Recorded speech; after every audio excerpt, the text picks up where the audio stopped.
Hello friends, यदि आप competitive exams की तैयारी कर रहे हैं तो ये वीडियो आपके लिए है। यदि आप लॉ फील्ड से रिलेट करते हैं तो भी ये वीडियो आपको ज़रूर देखना चाहिए। यदि आप बैंकिंग और फाइनेंस फील्ड से रिलेट करते हैं तो भी आपके लिए वीडियो इंपॉर्टेंट होने वाला है। ये bill Punjab and Maharashtra cooperative bank का जो इशू हुआ था उसके बाद 3 मार्च 2020 को लोकसभा में इंट्रोड्यूस किया गया था। हम आज इस वीडियो में ये देखने वाले हैं कि आखिर ये बैंकिंग रेगुलेशन अमेंडमेंट बिल है क्या चीज़ और इसमें कौन कौन से चेंजेस हैं। तो आइए शुरू करते हैं वीडियो को। The banking regulation amendment bill 2020 ये कौन से एक्ट में चेंज करेगा? तो वो एक्ट का नाम है द बैंकिंग रेगुलेशन एक्ट 1949। ये एक्ट कब बना था? तो ये एक्ट बना था 16 मार्च 1949 को बना था। और जब ये एक्ट बना था उस वक्त इसका नाम क्या था? उस वक्त इसका नाम था बैंकिंग कंपनीज एक्ट। 1 मार्च 1966 को इसका नाम बदल के रख दिया गया बैंकिंग रेगुलेशन एक्ट, और तब से अभी तक इसी नाम से जाना जाता है। और अब ये जो बिल आया है वो इसी बैंकिंग रेगुलेशन एक्ट 1949 के अंदर चेंजेस करेगा। यहाँ मैं आपको एक बात और बता दूं, ये डेट से 1966 से ये एक्ट एप्लीकेबल है कोऑपरेटिव सोसाइटीज को, बट इसके सारे प्रोविजन कोऑपरेटिव सोसाइटीज में एप्लीकेबल नहीं है। तो हम ये कह सकते हैं कि banking regulation act 1949 is applicable to the cooperative banks as well. तो ये सारी कोऑपरेटिव बैंक्स और कोऑपरेटिव सोसाइटीज को एप्लीकेबल है, हालांकि सारे प्रोविजन एप्लीकेबल नहीं है, वो मैंने आपको कह दिया। अब इस बिल में इसी को लेकर थोड़े बहुत चेंजेस अब किए गए हैं जो कि सीधा सीधा चेंज करेगा आपके बैंकिंग रेगुलेशन एक्ट को, बट उसमें से जो कोऑपरेटिव बैंक से रिलेटेड प्रोविजंस हैं उसके अंदर थोड़ा चेंजेस किया गया है और कोऑपरेटिव सोसाइटीज से रिलेटेड थोड़े बहुत नॉर्म्स बदले गए हैं। बेसिक ऑब्जेक्टिव इस चेंजेस का और ये इस अमेंडमेंट का क्या है? तो बेसिक चेंज इस अमेंडमेंट बिल का है to protect the interest of depositor. कहने का मतलब है डिपॉजिटरों के हित की रक्षा करने के लिए ये अमेंडमेंट लाया जा रहा है।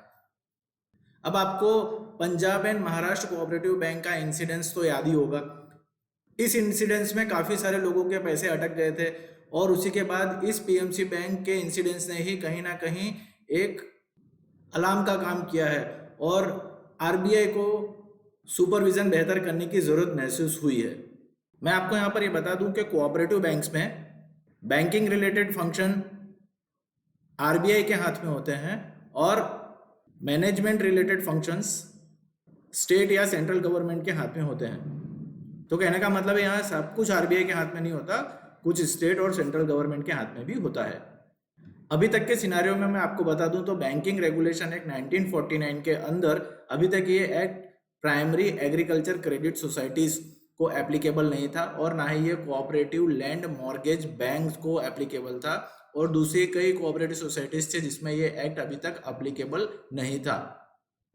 अब यूनियन कैबिनेट चाहती है कि 1482 अर्बन और 58 मल्टी स्टेट कोऑपरेटिव बैंक्स को आरबीआई के सुपरविजन के अंडर ले लिया जाए, इसलिए वो लोग एक अमेंडमेंट लाना चाहते हैं और उसी का नाम है बैंकिंग रेगुलेशन अमेंडमेंट बिल 2020। तो कुल मिला के बात यह है कि 1949 में बैंक को रेगुलेट करने के लिए बैंकिंग कंपनीज एक्ट 1949 बना था। उसके बाद इसका नाम 1966 में बैंकिंग रेगुलेशन एक्ट हो गया जिसके अंदर कोऑपरेटिव सोसाइटीज इंक्लूड हो गई, लेकिन कोऑपरेटिव बैंक्स का सारा पावर आरबीआई के पास नहीं था। मैनेजमेंट रिलेटेड पावर स्टेट और सेंट्रल के पास था, आरबीआई के पास सुपरविजन सारे अथॉरिटीज नहीं थे। अब इस अमेंडमेंट बिल के अंडर हम ये करने वाले हैं कि कुछ अर्बन और मल्टी स्टेट कोऑपरेटिव बैंक को इसके अंडर ले लेने वाले हैं। तो ये चेंज है। आइए देखते हैं कि इसमें कौन कौन से चेंजेस हुए हैं। तो चलिए देखते हैं कौन कौन से चेंजेस हैं। इस बिल के जरिए हम लोग बैंकिंग रेगुलेशन एक्ट 1949 को थोड़ा बहुत चेंज करेंगे। अच्छा, अब ये एक्ट सभी कोऑपरेटिव सोसाइटीज को एप्लीकेबल हो जाएगा, मतलब सभी कोऑपरेटिव सोसाइटीज अब आरबीआई के अंडर में आ जाएंगी पूरी तरह से। ये एक्ट अभी भी इनको अप्लाई नहीं होगा। किसको अप्लाई नहीं होगा? तो प्राइमरी एग्रीकल्चर क्रेडिट सोसाइटीज को अप्लाई नहीं होगा और कोऑपरेटिव सोसाइटीज को एप्लीकेबल नहीं होगा जिनका मेन बिजनेस, जिनका principal business long term finance करने का होता है एग्रीकल्चर डेवलपमेंट के लिए। उन दोनों को, ऐसी दो किस्म की सोसाइटीज को अभी भी ये एक्ट एप्लीकेबल नहीं होगा। एक और नई चीज होगी इसमें कि जो भी सोसाइटी है, जो भी आपकी कोऑपरेटिव सोसाइटीज है, वो बैंक, बैंकर या बैंकिंग जैसे शब्द का यूज नहीं कर पाएगी और साथ में वो चेक क्लियरिंग में पार्टिसिपेट भी नहीं कर पाएगी। साथ ही में कोऑपरेटिव बैंक्स के अंदर कुछ और भी चेंजेस हैं, जैसे कि कोऑपरेटिव बैंक इक्विटी शेयर्स और प्रेफरेंस शेयर इशू कर सकता है उसके मेंबरों को। कोऑपरेटिव बैंक अनसिक्योर्ड डिबेंचर और बॉन्ड्स भी इशू कर सकता है। अब मान लो किसी कंडीशन में कोई कोऑपरेटिव बैंक है जो सही ढंग से काम नहीं कर रही है, तो अब आरबीआई क्या कर सकता है, आरबीआई बोर्ड ऑफ डायरेक्टर को रिप्लेस कर सकता है, टेक ओवर कर सकता है, सुपरसीड कर सकता है। ज़्यादा से ज़्यादा 5 सालों तक के लिए वो ऐसा कर सकता है। आगे देखते हैं, बैंकिंग रेगुलेशन एक्ट 1949 के अंदर कुछ प्रोविजंस हैं, provisions related to the employment. उसमें कुछ प्रोविजन दिए हैं कि भाई बोर्ड ऑफ डायरेक्टर की क्वालिफिकेशन क्या होनी चाहिए, चेयरमैन का अपॉइंटमेंट कैसा होना चाहिए, एटसेट्रा। तो ये जो बिल है ये आरबीआई को एम्पावर करेगा, आरबीआई को पावर देगा कि वो चाहे तो कोऑपरेटिव बैंक्स को इस प्रोविजन से एग्जेम्प्ट कर सके, इस प्रोविजन से दूर रख सके।